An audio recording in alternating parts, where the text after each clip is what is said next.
عاجل.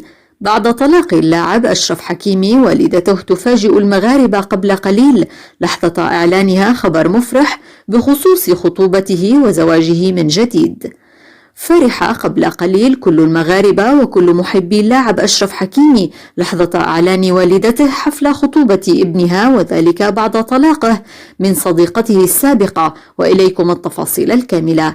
كان اللاعب المغربي أشرف حكيمي نجم نادي باريس سان جيرمان الفرنسي يمر بحالة نفسية صعبة، وذلك بسبب تهمة الاغتصاب التي وجهتها له فتاة إسبانية، لينصدم بعدها بأن زوجته هبة عبوك تخلت عنه أيضا وطلبت الطلاق. هذا ما جعل الجميع يتهمها بالخيانة، رغم أنها صرحت أن المشاكل التي بينهم وقرار الطلاق كان قبل تهمته بالاغتصاب.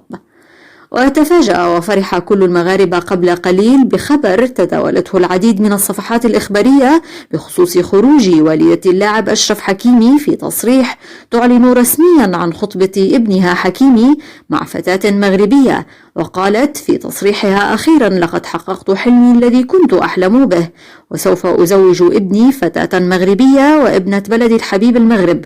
وقالت أن العرس سيكون في الصيف المقبل. هذا ما أفرح كل المغاربة وكل محبي اللاعب أشرف حكيمي.